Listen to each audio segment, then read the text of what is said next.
Hello and welcome to Dragons Unicorns. and Other Creative Creatures. Isn't that great? Don't you love our new mugs? I love my new mug. Yes. And this is the one and only Rona Gofstein and the never duplicated. Dr. Kevin. No matter how much coffee I drink, I can't be duplicated, damn it. I need that cloning machine. I know. Well, I always love that song, that Barbra Streisand song, Everything. There's a line in it that says, I'd like to be the perfect twin, one who goes out as I come in. There you go. I don't want much, I just want everything. Just want everything. Sounds like my theme song for life. Well, it goes well with also the song Madonna sings in Dick Tracy that Stephen Sondheim wrote called More. More, yeah. More. I just want more. Just want more. Everything and more coming to you. Speaking of that, actually, the song Everything was on my list for what I did this weekend. Oh, really? You did everything this weekend? Well, no, I taught my advanced psychic development class this weekend. Oh, wow. And so it's a two-day set of trainings and exercises to help people that have taken my psychic development course get to the next level. And I do a lot with music. That's interesting.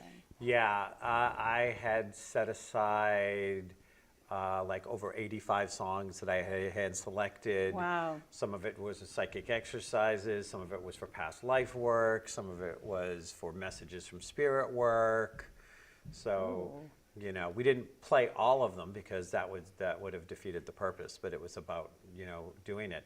And Everything was one of the songs that I chose. There were definitely some Broadway songs there. There was also some classical. There was some disco. I need music. I mean, occasionally I'll write when it's quiet and stuff, but generally speaking, I'm a movie soundtrack, no words kind of music girl when I'm working. Well, we talked about playlist, and it's so interesting because from a creative standpoint, I have playlists that I use on my iTunes, and one is my creative music. And my creative music has almost no words. Occasionally there's one in there. I probably have maybe 180 songs in there or so. And I know if I'm in a kind of creativity where I don't want words, I just hit it and hit shuffle and it's all over the place. Yep, and that works. It just kind of comes up. And then I have my healing playlist. Yep. And then I have my workout playlist. I have those sort of the ones that pump me up and put me in a certain mood, and yep.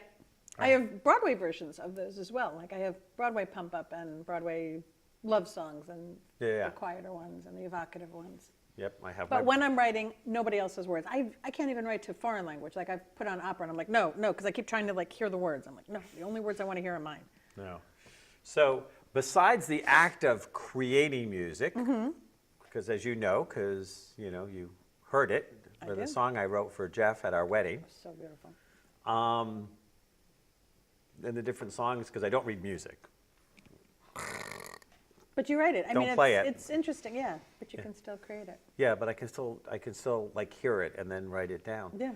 And music is a type of definitely. There's a lot of creative things you can do with music that would still be an artistic, a play out of creativity that doesn't involve the actual listening of the song. I always said, because I've done some stage singing. As you have, right? I have. Absolutely. I have acted up, acted out, acted inappropriately. So wait a second. You've acted inappropriately? Once or twice. Yes. I never would have thought. Who would have thunk? Oh my God, who wouldn't have? I've got a great picture for you from the wedding. I was running across and I have to show it, and in the background you're like this. Oh, good. I had my Norman Desmond moment, apparently. Yes. I Ready for think my you were close-up. dancing to the time warp or something. Oh, I could have been. I love the time. Yeah. So there's some great pictures of you and Max actually dancing. Imagine that. But we're going to introduce our guest today. But one of the things is that the way that you play somebody else's music can be very creative. The way you sing somebody else's music can be very creative. Yes. I know when I was doing a little bit of stand-up years ago, until I get to the age I am now and I have to sit down. But I would actually take songs that were popular that people knew, and I would change it and create a different storyline for the song for the audience, and then sing it. Yes. So like I did that to All I Want Is a Room Somewhere. Oh, from My Fair Lady. Yeah, but I did it as a divorced woman moving into her first apartment for the first time that she's ever lived on her own. Oh, see, yeah, completely different context. And then did it in much more like, like heart-grabbing, melancholy, but kind of hopeful type Yeah, a of little thing. Virginia Woolf, Room of One's Own kind of thrown in Yeah, there. yeah. So one of the ways people that are what I call uber creatives play out is you just can't take a song and play it exactly as the notes say on the thing, the way you heard it, that it's played on every standard tradition. So I start with there because I know that we have an author that we're getting ready to introduce, but who also has been known to have a few forays of the Musical variety? mentionable kind. We need outtakes of the unmentionables. I think we need to do an unmentionables. Oh, well, hey, could you imagine if we did a deleted scenes from Dragons and Unicorns? Yes, I can imagine it, but Okay. maybe I shouldn't. Would you like to introduce? Go ahead. I would love to introduce our guest today. It's Larissa Glasser, who is a librarian, genre writer, and an out trans woman from the Boston area. Her work has appeared in Tragedy Queens. Don't you love that title? Yes. Tragedy Queens, stories inspired by Lana Del Rey and Sylvia Plath, which was from Clash Books. Resilience, a collection of stories by trans writers from Heartspeak Press, and quite recently, Wicked Haunted, I love that title, from the New England Horror Writers. And her debut novella, F4, is being released by Eraserhead Press in January of 2018 as part of its new Bizarro author series. She's a new Bizarro author. A new Bizarro? That's what it says. Did that replace her old Bizarro? I might have. We'll have to ask her. We'll have to ask She's her. also a member at large of the Broad Universe Motherboard, which is one of the ways I first met her. So let's introduce to everybody the awesome Larissa Glasser. Member at Welcome. large of the Broad Universe Motherboard. Okay, Yes. so I have to start. Hello, Larissa. Welcome. Welcome to the Hello. madness. We've scared her off practically. No, yeah. I know, Larissa. We haven't scared her off. What is the Broad Universe Motherboard?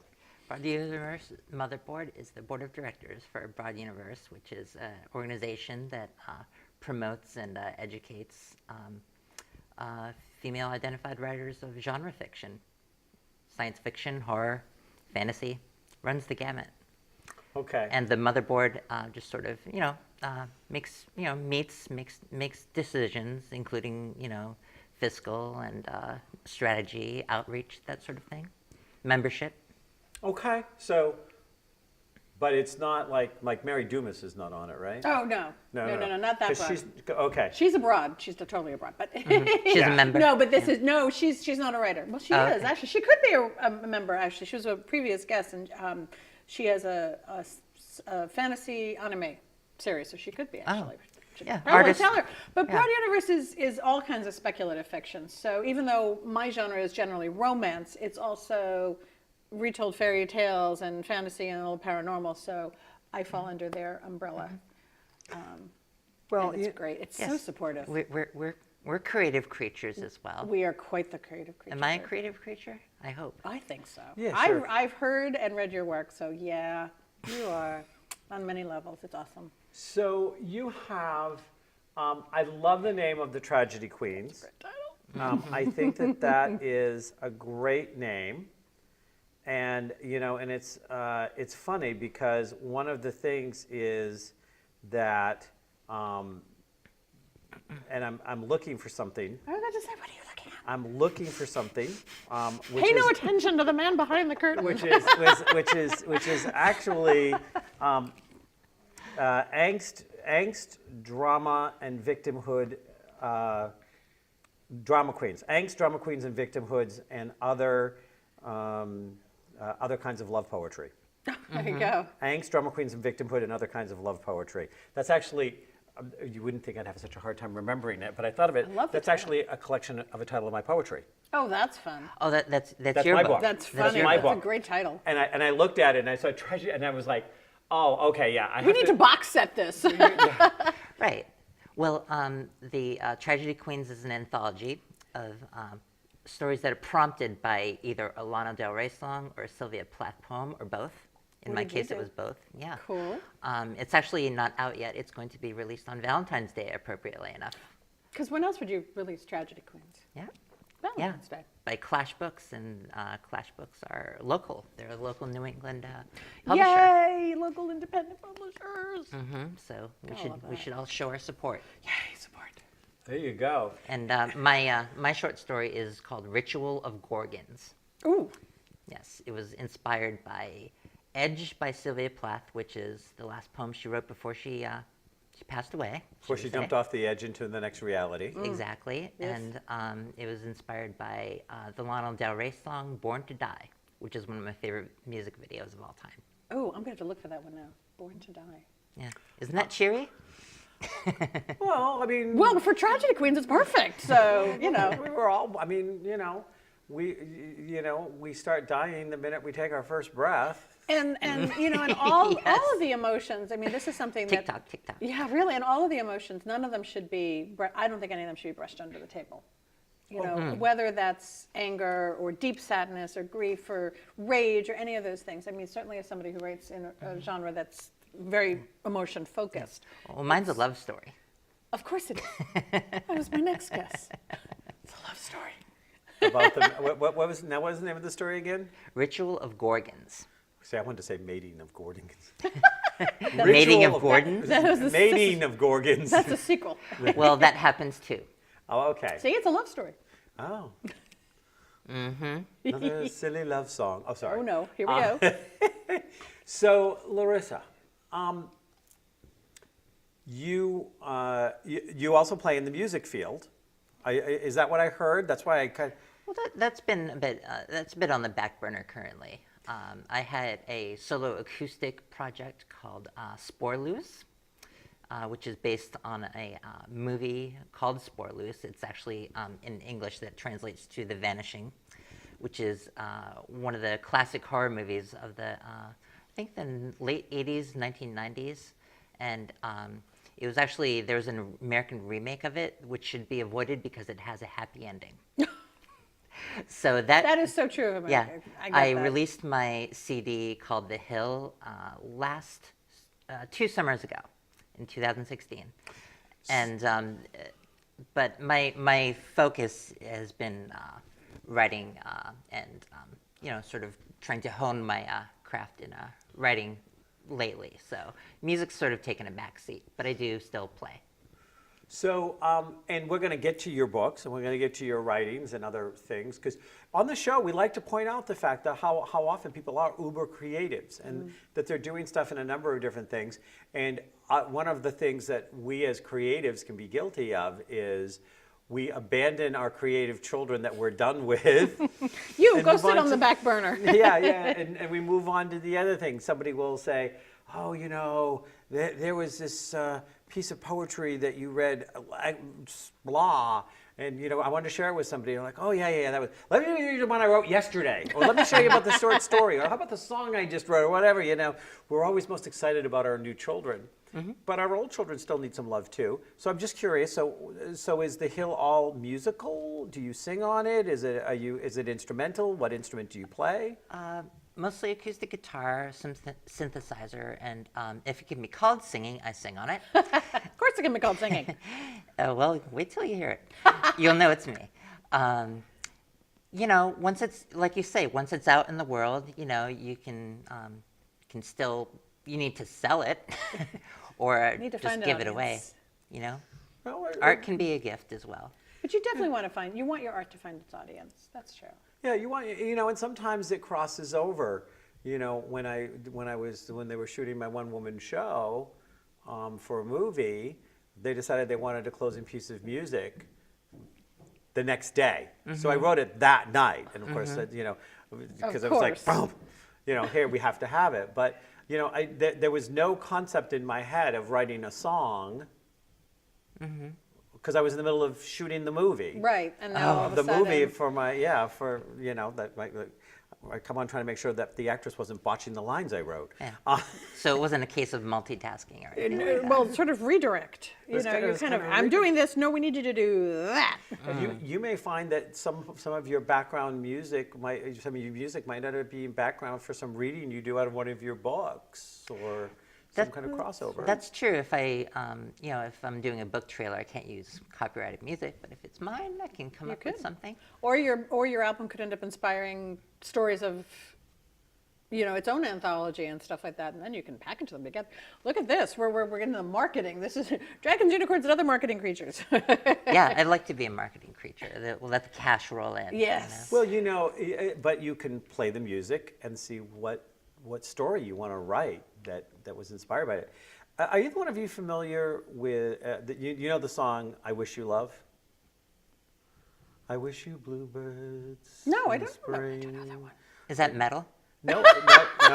It's a very beautiful song. It was a very beautiful love song. It was done by a lot of famous artists, did a lot of covers of it, and it's called "I Wish You Love." I think I've heard it like as a wedding song. Something like this.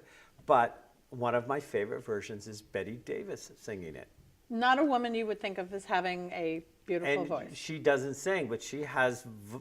You have a Betty Davis vocal type thing going on there. She has that beautiful whiskey so voice. when you said Whiskey voice, yeah. the whiskey voice, but when you said that, well, I don't know if you'd call singing. I thought of that song and how my favorite version of it, and Barbara did a version of it, Which would be completely different from which Betty. would be sung, but Betty did this song of it, and she performed the words with the music. As opposed to...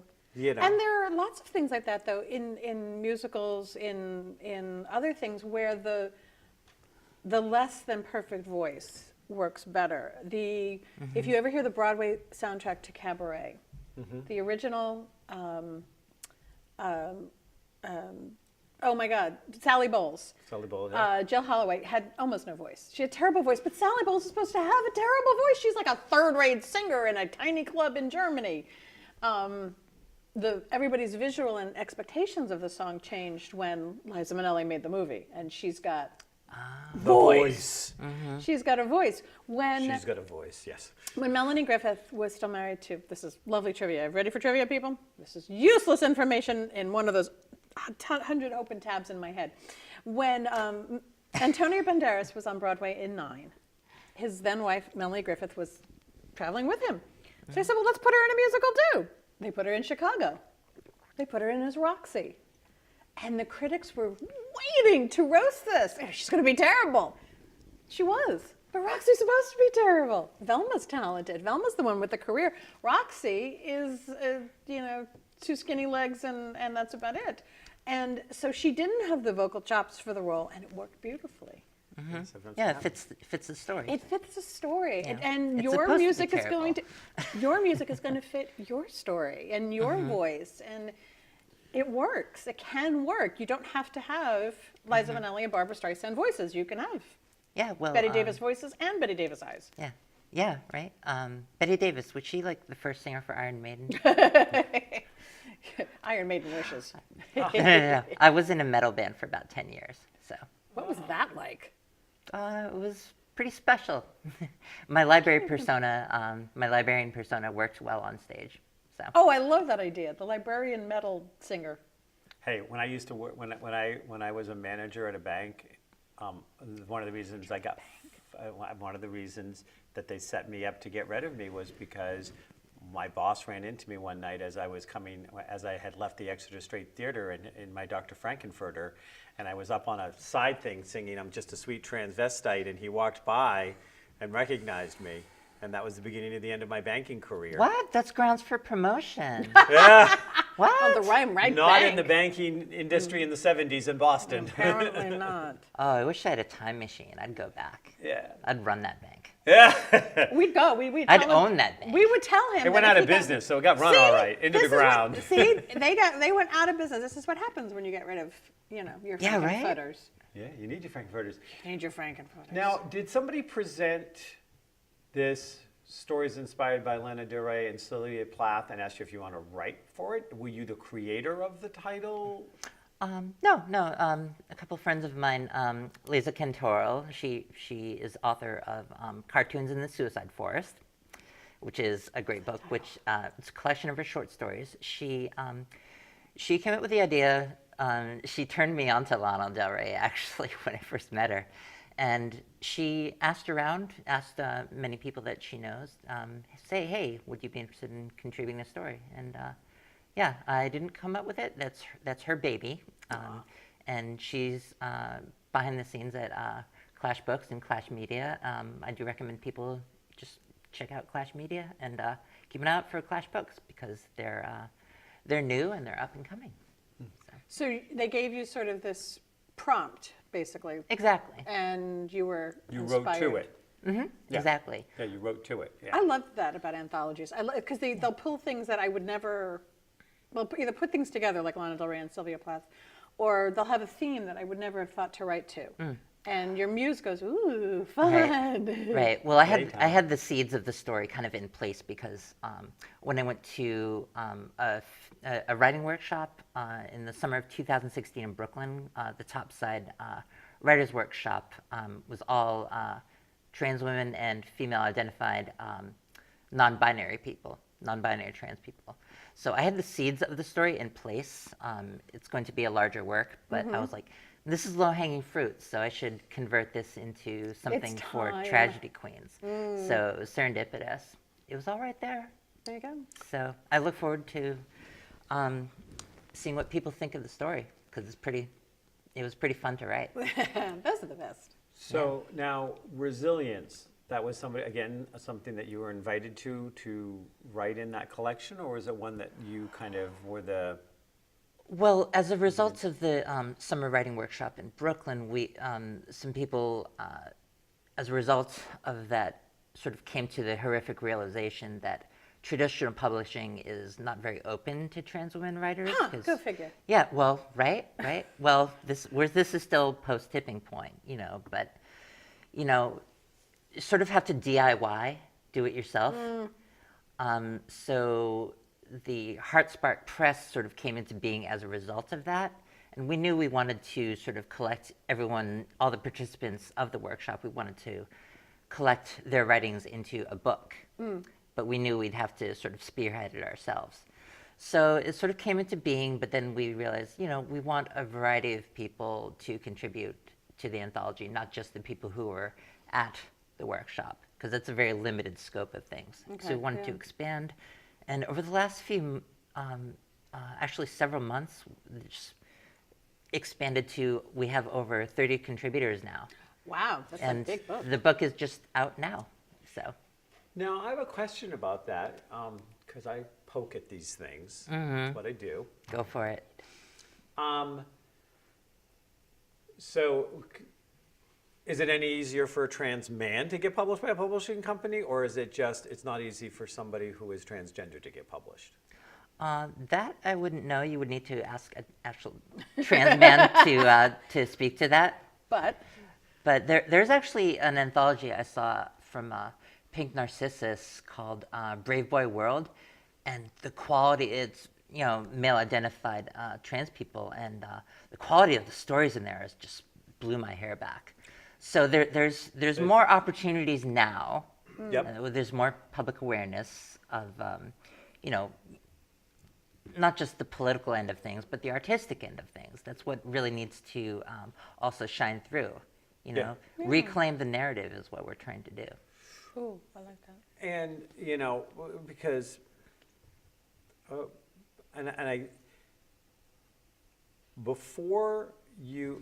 how did identifying as trans, because you appear to be of an age where when you were young, that was not a term people were kicking around. Wasn't a term they were kicking around when I was young, and I know you're younger than I am, but you still seem not to be. I think of 20-somethings had the word trans maybe in their vocabulary. Yeah, Okay. beyond Rocky Horror, I don't think it was. Yeah. You mean like in the 70s and 80s? Yeah, with just people understanding what it meant. Well, I don't think people understood what trans meant because of Rocky Horror. I think they just thought that it was a bizarre that was- movie. yeah, that's- Yeah. Yeah. And the only thing is, do you think that your writing shifted when you identified? No, not really. A lot of my earlier work, I had a novel that was all cisgender people that I wrote called The Night Faith, but I trunked it. I trunked the novel. but only as a result of the Topside Writers Workshop, I think, and when I discovered the work of other trans authors such as Casey Plett and Imogen Binney and Tori Peters, did I say, these works give me permission to explore my own self, warts and all, and to not be as afraid. I think I was afraid because when I was in the metal band, I wasn't out. I was living stealth. So only over the last year or two, really, did I say, okay, this can be by trans authors for trans readers, and if other people dig it, then that's cool. You know. I like that when people talk about trans, I think a lot of people. I don't mean to other. Oh. I don't mean to be divisive here, Mm-hmm. but let's think about, like I said, reclaiming the narrative. Because if you're seeing news stories, Yeah. From a cisgender perspective, sort of putting words in our mouth. The days because those I days always- are over, is what I'm saying. Yeah, I always think of exploring, during the process, you think about it psychologically, you think about it, professionally, how you're going to work and direct, but claiming it artistically, that's another- crucial. Yeah, that's That's another what a lot of people facet. hear, though. I like that as being a facet of the whole. I mean, it should be for everybody to be able to claim all those sides of yourself, and I like knowing that this is something that's happening more. Well, think of Danica Rome, who was just elected in Virginia. That's right. She is in politics now, high profile, but she's in a metal band. Let's consider that. More metal bands, so they Yeah. love it. So what is it with trans and being metal? Makes perfect sense to me now. So. Well, I would say that, I think when I think of a metal band, I think of somebody that has a tendency to put a lot of the more angry emotions into their music. And if you're feeling like that somehow you can't be who you are, or that that you automatically are going to get set up for bullying or prejudice or any other number of unpleasant things just because of the way you were born. Yeah, metal is one way to get it out. And I look at that and I remember having conversations sometimes and working really hard not that long ago. It was probably a decade ago, but still not that long ago, to find really good gay love stories that were on the movies that were a good representation of real characters having real situations and things like this that didn't seem like it was kind of a two-dimensional, I'm just going to make the female male or make the... Right. There was a couple, but they were not all that easy to find. And sometimes I would say to my friends or even people I was dating, like, I want to watch a gay love story tonight. Right. I want to see two men live happily ever after. Right. Yeah. Yep. We want to see ourselves represented, and if you're like me, cisgender and white, it's easy. And if you're not, it's amazing I know in romance they're going through a romance bookstore out on the West Coast did a survey of the books, and the numbers that are not written by white women it's Right. 7%, 6%. It's very low. That's a problem too. It is, and you want it for for me, and I want it for my children. I want it for other people's children. I like that my children are starting to be able to see other roles, other ways of living. They have friends who run the gamut. My teenage children have trans friends, bi friends, non-binary. You name it. And I'm like, well, what do you think about that? They're like, so? Right. I'm like, good. Yeah. That's right. But to see it more portrayed is such a great... Let's consider that we've got social media explosion, basically. That's and the access to resources has expanded exponentially. So, of course, the population is going to grow exponentially. Yeah. And the people who are channeling their experiences through art. We still take the trash out. We still work day jobs, some of us. So let's consider that too. Well, first of all, heavy metal is also about power, not just misery. That's and that's a good point. Empowering and taking it and Yeah. And that's how I approach my writing, is just being front and center, and being a little bit punky and belligerent too. But like I said, it's warts and all. No, you don't want to portray a character as being this perfect, person at the top of the hill or anything. even in romance, which people assume everybody is, coiffed and perfect all the time and happily ever after, so therefore everything's wonderful. No, we need warts and all. Well, Otherwise, they're not interesting people or stories. Yeah. And you're seeing that in romance. I've noticed that because I'm a romance reader myself. Yeah. And I'm seeing that more and more in romance. And I was actually surprised. I read like the third or fourth book of the series. One woman's child had at 8 or 9 years old had been molested, and now they were dealing with that. That's not good. How she was trying to get her child healed, and of course she met a guy that she fell in love with, that the child fell in love with, and the child got healed. I mean, it was a romance. Right. And then the same author did the next one in the series, and it was about somebody who had been raped themselves. And so I'm like, okay, they're doing they've stopped the 1950s, it's all got to be perfect stuff. Oh, yeah. Question here. Resilience. It's a collection of stories by trans writers. Okay. It is.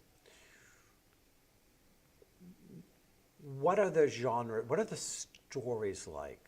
I mean, are they all trans themed stories, or are they a plethora of stories and their single connection is trans writers? I would say the latter. There's a plethora of stories. There's some science fiction in there. There's a lot of really intense poetry in there. Ooh. Yeah, it's outstanding. Kokomo. Kokomo. She's based out of Chicago. She opens the anthology with one of the most intense poems I've ever read, Black, Trans, and Still Breathing. And I've met her once. I'm actually going to be reading with her next weekend in Chicago. Ooh, fun. So I am pumped. And like I said, I would say it's the latter. There's a plethora of stories, and the common thread is trans-identified people. Okay.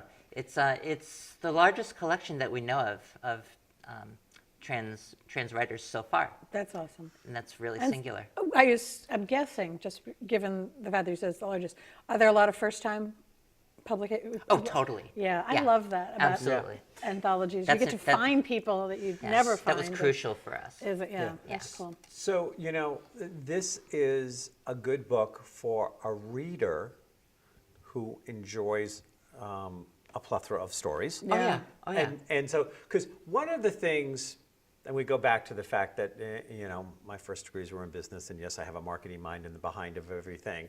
And so I don't want somebody watching this show going, oh, well, that might be interesting, but I don't have a connection with anybody that's trans, so probably the book wouldn't be for me. And that's what I wanted, that's why I asked the question. Right, and that's I wanted to not put the it out case, there yeah. of, here is poetry and short stories, and if you like to read and you like to experience, and collections are a great way to decide to fall in love with a new author and then see what else they put out in novels or books or series. Absolutely.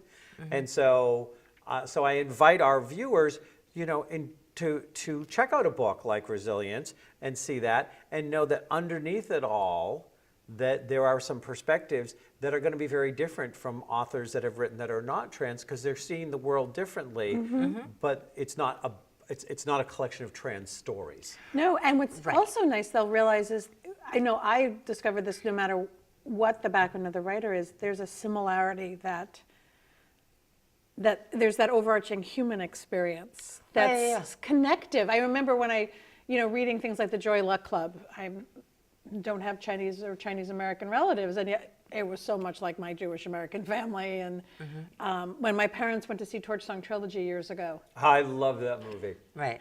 they went to see the play. It's like 4 hours. It's 3 plays originally.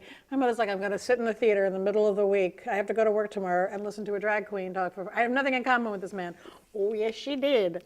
Oh, yes, because it's the human experience. And the more we show that artistically and we bring that in and connect that and Yeah.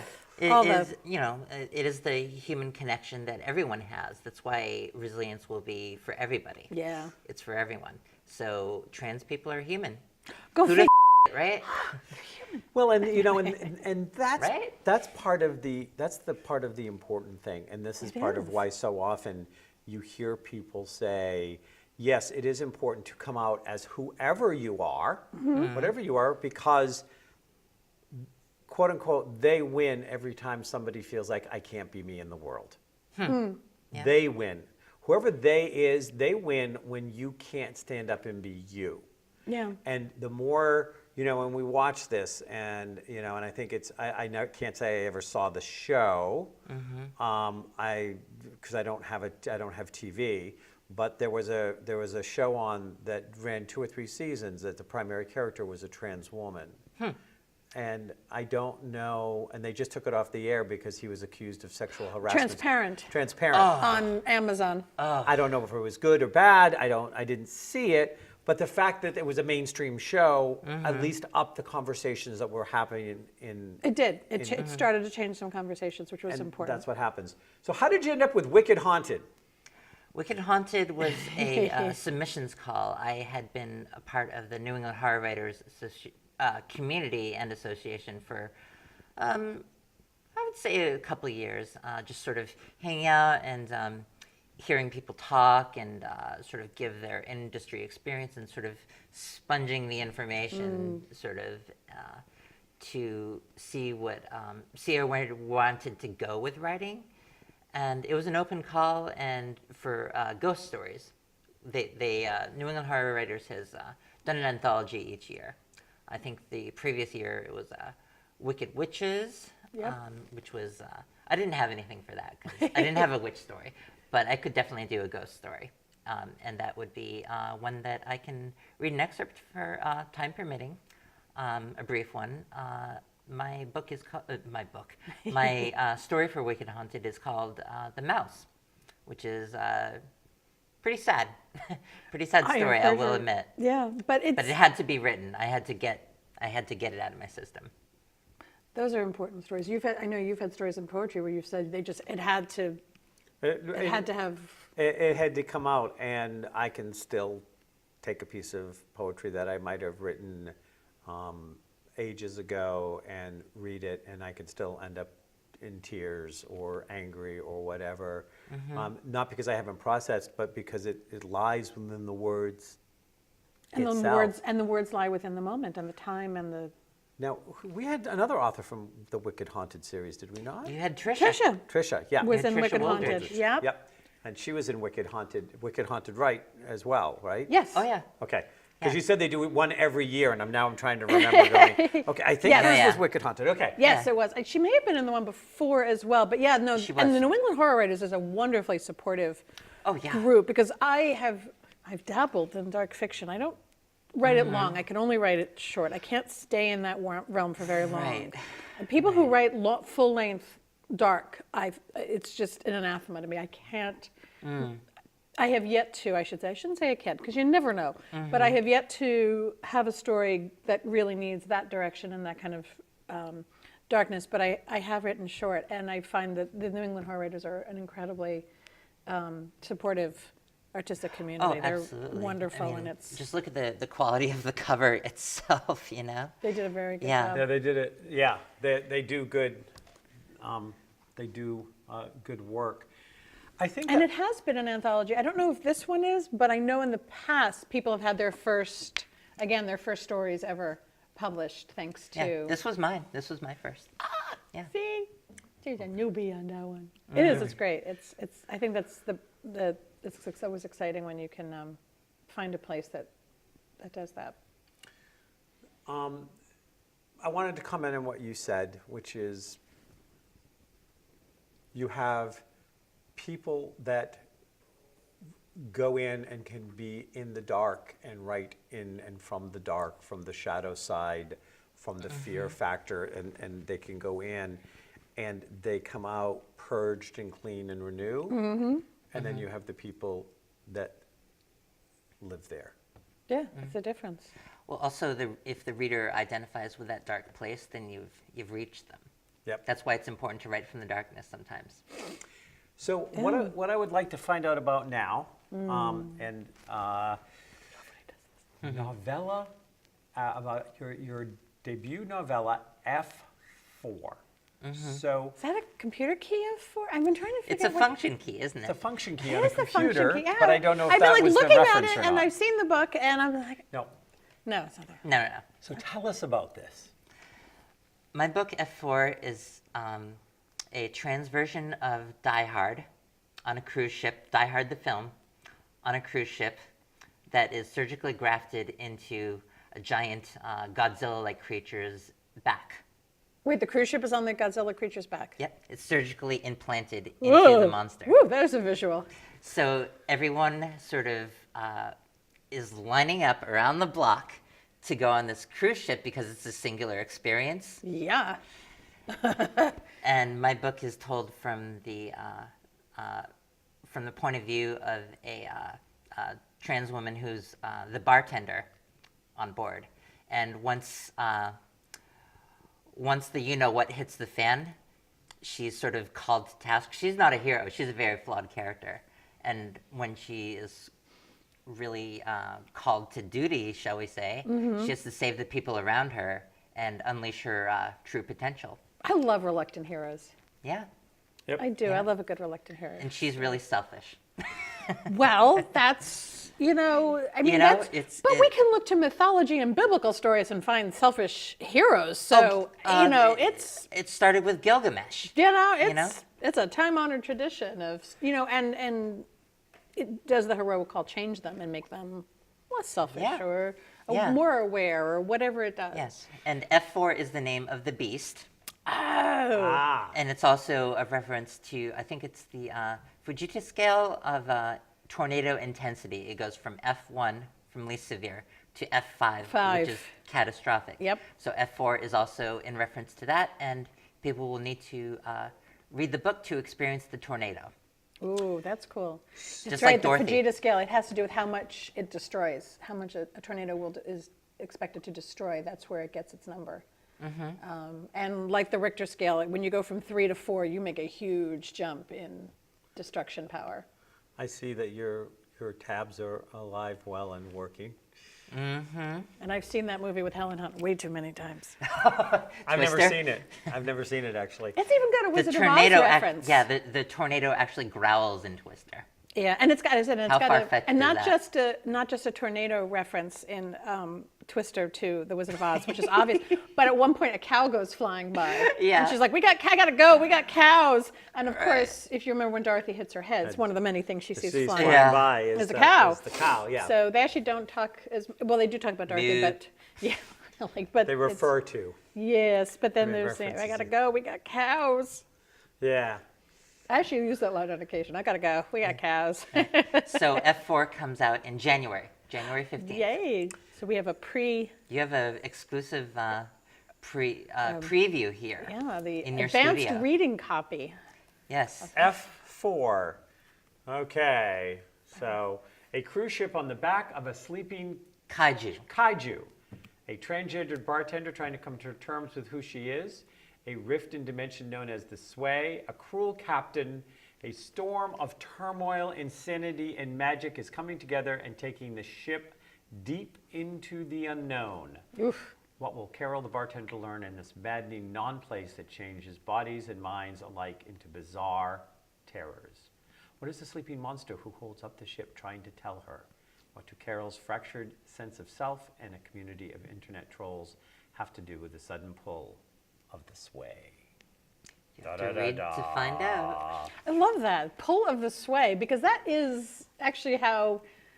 I mean, when you think about public opinion or whatever, what we are swayed by. Yeah. I like pull of the sway.